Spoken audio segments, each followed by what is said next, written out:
వీళ్ళ పరిస్థితి ఎలా ఉందంటే గుడ్డ కాల్చి మొహాన్ని పెడితే వాళ్ళే తుడుచుకుంటారు, ఏదో అంటారు కదా, గుడ్డ కాల్చి మొహం మీద పడేస్తే వాళ్ళు తుడుచుకుంటారు అని కాన్సెప్ట్. కానీ మేము తుడుచుకునే పొజిషన్లో లేవు. ఎవడు గుడ్డ కాల్చాడు, ఎందుకు కాల్చాడు, కాల్చిన తర్వాత దానికి మోటో ఏంటి, దాన్ని తిప్పికొట్టే ప్రొసీజర్లో మేము ఉన్నాం ఈరోజు ఇక్కడ కూర్చున్నాం. ఇంతకు ముందు వ్యవహారాలు కాదు, మీరు ఏది పడితే అది మాట్లాడేస్తే దాని గురించి మేము కూర్చోడానికి. అట్ ద సేమ్ టైం ప్రజలకి కూడా మేము చెప్పాలి, ఏమి జరుగుతుంది అన్నది ప్రజలకి వివరణగా చెప్పాలి. కాబట్టి చెప్పే పరిస్థితి కూడా మా అందరికీ కూడా ఉంది ఇక్కడ. కాబట్టి ఎవరో అన్నారు మనీ ట్రాన్సాక్షన్స్ జరిగినాయి అని. ఎవడో ఫోన్ చేసి నేను శాప ద్వారా చేంజ్ చేస్తాను, డబ్బులు కావాలని అడిగితే ఆ రికార్డు ఏదో పట్టుకుని వేలాడుతున్నారు. దాని తర్వాత కేసు ఫైల్ అయింది. అంతేగాని శాపలో పలానా వాడికి ఇస్తానని చెప్పి కూడా అనలేదు. అయినా కూడా వెంటనే ఎఫ్ఐఆర్ నోట్ అయింది, ఛార్జ్ షీట్ కూడా అయిపోయింది. మనకి ఇన్వెస్టిగేషన్ కూడా రెడీ అవుతుంది కాదు, అవుతుంది. అట్ ద సేమ్ టైం ఇంకొక కేసు ఏదో చెప్పారు, అంటే ఎలిజిబిలిటీ కోర్టు కేసులు ఉన్న వాళ్ళకి ఇచ్చారు అని. కోర్టు కేసు ఉందా లేదా, ఈవెన్ పాస్పోర్ట్ ఆఫీస్కి కూడా మనం వెరిఫికేషన్కి వెళ్తే నీ మీద కేసు ఉందా, కోర్టులో కేసు ఉందా అనేది పోలీస్ డిపార్ట్మెంట్ వాడు ఇవ్వాలి. పోలీస్ డిపార్ట్మెంట్ వాడు బేస్ చేసుకొని అక్కడ పాస్పోర్ట్ ఆఫీసర్ పాస్పోర్ట్ ఇష్యూ చేస్తాడు. అంతే తప్పించి పాస్పోర్ట్ ఆఫీసర్ వెళ్ళి దాని మీద కేసు ఉందా, ఆవిడ మీద కేసు ఉందా, లేకపోతే అతని మీద కేసు ఉందా అని మాత్రం మాట్లాడరు. విజయనగరం ఎస్పీ చాలా క్లియర్గా ఈవిడ మీద ఎటువంటి ఎఫ్ఐఆర్ లేదు, ఎటువంటి ఇన్వెస్టిగేషన్ జరగట్లేదని సర్టిఫై చేసిన తర్వాతనే ఆ పోస్టింగ్ కూడా వెళ్ళింది. ఇలా చెప్పుకుంటూ పోతే వాళ్ళు అడిగిన ప్రతి దానికి కూడా మా దగ్గర మీకు ఇందాకే చెప్పాను అకాడమిక్ క్వాలిఫికేషన్ గురించి. 15 మంది టీం వెరిఫై చేయాలి, సర్టిఫై చేయాలి. ఈరోజు మీకు పబ్లిక్ డొమైన్లో కీ దగ్గర నుంచి మెరిట్ లిస్ట్ వరకు ప్రతిదీ కూడా సెలక్షన్ లిస్ట్ వరకు పెట్టుకొని హారిజాంటల్ రిజర్వేషన్ ప్రకారం విత్ ట్రాన్స్పరెన్సీ మేము చేసాము. ఇంకొకటి నాకు ఇప్పటికీ అర్థం కాదు ఏంటంటే ఇప్పుడు ఇంకొకటి ఏదో something court order, as per court order కూడా కొన్ని చేయాల్సి వచ్చింది, చేసాము. వీటన్నిటికీ మించి నేను కొంతమంది పెద్ద మనుషులు బయటకు వచ్చి అంటే వీళ్ళు టీచర్లని దాన్ని ఏమంటారు, మన మందు షాప్ ఉంది, అది లిక్కర్ షాప్స్ ముందు కర్రలు పెట్టుకుని ఉంచని లైన్లు కూడా, అంటే లిక్కర్ కొనుక్కునే వాళ్ళని కూడా లైన్లో ఎలా పెట్టాలి అన్నది టీచర్లను పెట్టి లైన్లో పెట్టించిన ఘనత కలిగిన వ్యక్తులు ఆ బ్రిడ్జ్ స్పోర్ట్స్ గురించి మాట్లాడతారు. నిన్న ఈ బ్రిడ్జ్ స్పోర్ట్స్ గురించి మాట్లాడేటప్పుడు యాక్చువల్గా ఒక జీవో ఒకటి ఉంది, సెంట్రల్ గవర్నమెంట్ ఇచ్చిన ఇది. ఈ central government ministry of personal public grievances pensions and department of personal and training, government of ఇండియాలో కూడా కొన్ని స్పోర్ట్స్ని ఆథరైజ్డ్గా తీసుకోవచ్చు అని చెప్పి అది గవర్నమెంట్ ఆఫ్ ఇండియా ఇచ్చిన దాంట్లో ఇది one of the bridge sport కూడా వన్ ఆఫ్ ద స్పోర్ట్.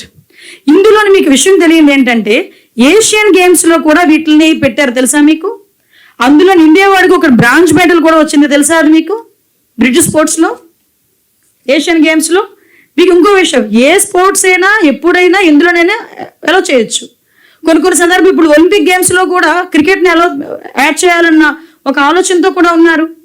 అంటే ఈరోజు ఎందుకు పెట్టారు, ఎందుకు చేయాలి, చాలామంది ఎక్స్పర్ట్స్ కూర్చొని చేసిన దాన్ని ఈరోజు ఇంప్లిమెంట్ చేయాలి. కాబట్టి ఈరోజు గవర్నమెంట్ ఇచ్చిన అథారిటేటివ్ లిస్ట్లో అది ఉంది. వీటితో పాటు చాలా గేమ్స్ ఉన్నాయి అందులోని, ఈ బ్రిడ్జ్ స్పోర్ట్స్తో పాటు చాలా గేమ్స్ ఉన్నాయి అందులోని. దాన్ని బేస్ చేసుకొని ఈరోజు ప్యాకార్డ్ ఆడినోడికి టీచర్ ఉద్యోగం ఇస్తారా, ప్యాకార్డ్ ఆడినోడికి టీచర్ ఉద్యోగం ఇచ్చామా లేదా అన్న తర్వాత క్వశ్చన్, టీచర్ ఉద్యోగం వచ్చినోడిని తీసుకెళ్ళి బ్రాండీ షాపుల ముందు నిలబెట్టావే, దాని గురించి ఎందుకు సమాధానం చెప్పట్లేదు వీళ్ళు? దాని గురించి సమాధానం చెప్పాలి కదా. ఇంకా టీచరే అవ్వలేదు, వాళ్ళ గురించి మేము మాట్లాడుతున్నాం. టీచర్ అయ్యి ఒక ప్రొఫెషనల్ ఉద్యోగంలో ఉండి ఒక దాని గౌరవప్రదమైన ప్రొఫెషన్లో ఉండి ఈరోజు వెళ్ళి బ్రాందీ షాపుల ముందు కూర్చోబెట్టి వాళ్ళ రాజకీయాల కింద ఉపయోగించుకునే పరిస్థితులు కనిపించలేదా? ఈరోజు చాలా క్లియర్గా మేము చెప్తున్నాం. బ్రిడ్జ్ స్పోర్ట్స్ని 2018, 2022 ఏషియన్ గేమ్స్లో కూడా పెట్టారు. అందులోని ఇండియన్ టీము బ్రాంజ్ మెడల్ కూడా వచ్చింది. ఇప్పుడు ఇంటర్నేషనల్ ఒలింపిక్ అసోసియేషన్ వీళ్ళు కూడా కొన్ని మార్పులు చేర్పులు చేయడానికి కూడా చూస్తున్నారు. సో నేనేమంటానంటే ఇలా చూసుకుంటే మీరు అడిగిన ప్రతిదానికి మా దగ్గర సమాధానం ఉంది. కానీ ఈరోజు కేవలం ఒక రకమైన దురుద్దేశం. ఎలాంటి దురుద్దేశము? 5 సంవత్సరాలు మేమేమీ చేయలేకపోయాము, లాస్ట్ 60 రోజుల ముందు 6000 పోస్టులు తీస్తామని ఎందుకు పనికిరాని ఒక నోటిఫికేషన్ ఇచ్చి, కరెక్ట్గా ఎలక్షన్కి 60 రోజుల ముందండి నోటిఫికేషన్ ఇచ్చిందాన్ని, 6100 పోస్టులకి దేనికో ఇచ్చారు. ఇచ్చి మేమే చేసామని చెప్పి ఆ రోజు కూడా దాన్ని అడాప్ట్ చేసుకుందామని చూశారు. మీరు అబ్జర్వ్ చేశారో లేదు, ఆ రోజు వీళ్ళకి ఇవన్నీ కనిపించలేదు, చెప్పాలని ఆలోచన రాలే. సో నేనేమంటానంటే అది ఎందుకు పనికిరాని నోటిఫికేషన్ ఇచ్చి ఆ నోటిఫికేషన్ గురించి ఎవరైనా కోర్టుకు వెళ్తే ఈజీగా పోతుంది. కానీ దాన్ని అప్పుడు క్యాన్సిల్ చేసి గౌరవ్ లోకేష్ గారు ఏది కూడా తక్కువకి ఇవ్వలేదే, మళ్ళీ 16,000 పోస్టులు ఆ రోజు క్రియేట్ చేయడానికని చూసి ఈరోజు మా సూపర్ 6లో వన్ ఆఫ్ ద ప్రామిస్ అది. ఈరోజు చాలామంది డిఎస్సి యువత అభ్యర్థులందరూ చాలామంది గౌరవ్ లోకేష్ గారు నుంచి అడిగిన పరిస్థితి, ఉద్యోగ అవకాశాలు ఇవ్వాలనే నేపథ్యంలో మేము చేసిన పొజిషన్స్ అవి.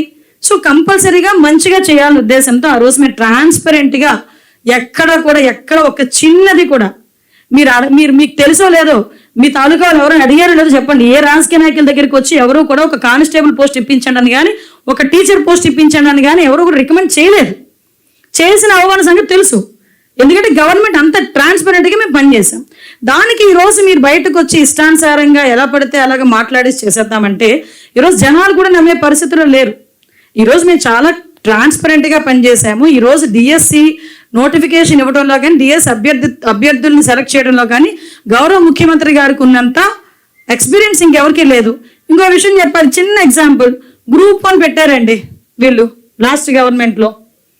గ్రూప్ 1 ఒకటి చేశారు. అది ఇప్పుడు ఏ పొజిషన్లో ఉందో మీకు తెలుసు.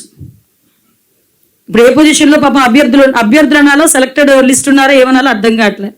ఆఖరికి వాళ్ళ మీద ఏ ఆరోపణలు అండి, డ్రైవర్ల చేత కండక్టర్ల చేత కూడా దిద్దించారన్నది ఆరోపణలు, ఆటో డ్రైవర్ల చేత కూడా. ఆఖరికి ఈరోజు పరిస్థితి ఏంటి, ఈరోజు డిఎస్పీల కింద ట్రైనింగ్ అయ్యారు, ఆర్డీఓలు అయ్యారు మొన్నటి వరకు. వాళ్ళందరూ ఈరోజు అగమ్య గోచరం.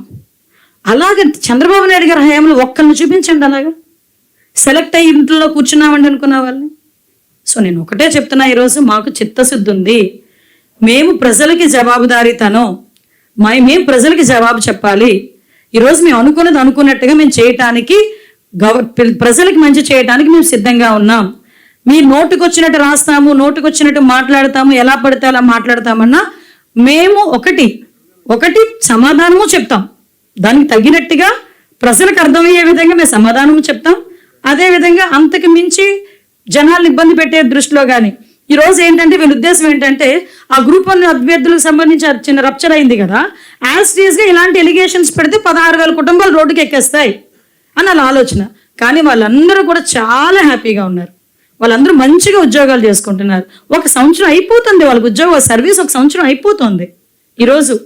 కాబట్టి నేను కూడా మళ్ళీ చెప్తున్నా, డిఎస్సి లాంటి దాంట్లో ఎటువంటి అవకతవకలు చంద్రబాబు నాయుడు గారి టైంలో జరగలేదు. దానికి బెస్ట్ ఎగ్జాంపుల్ నేనే. ఏ పరిస్థితుల్లో సెలక్షన్ జరుగుతుందో కూడా నాకు తెలుసు. కాబట్టి దయచేసి ప్రజలు కూడా అర్థం చేసుకోవాలి. అట్ ద సేమ్ టైం ప్రతిపక్షాలు కూడా కొంచెం తెలివితో ప్రవర్తిస్తే కొంచెం వాళ్ళకి కూడా నాకు అర్థం కాదండి. బొత్స సత్యనారాయణ గారు చాలా సీనియర్ లీడర్, ఆయన కూడా బ్రిడ్జ్ స్పోర్ట్స్ గురించి ఏమీ తెలియక అలా మాట్లాడితే నేనేమంటానంటే, ఉత్తరాంధ్రలోని ఎంతో కొంత అందరికీ తెలిసిన నాయకుడు ఆయన, విద్యాశాఖ మంత్రి చేశారు. అటువంటి వ్యక్తి తన క్రెడిబిలిటీ కాపాడుకోవడానికైనా జగన్మోహన్ రెడ్డి ఏం చెప్తే అది చెప్పడం మానేసి కొంచెం మెచ్యూర్డ్గా మాట్లాడుంటే నిజంగా మేమందరం కూడా చాలా హ్యాపీ ఫీల్ అయ్యేవాళ్ళమే. నిజంగా ఒక్కొక్కసారి ఆలోచిస్తుంటే అంత సీనియర్ లీడర్లు కూడా ఎందుకు ఇలాంటి ట్రాపుల్లో పడుతున్నారో నాకైతే అర్థం కావట్లేదు. Thank you.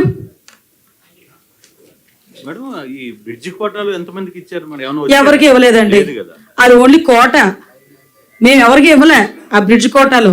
కానీ ఇది మాత్రం తిన్నగా తీసుకెళ్ళి అక్కడ కూర్చోబెట్టి బెత్తాలు పట్టుకుని నుంచోబెట్టారు బ్రాందీ షాపుల ముందు.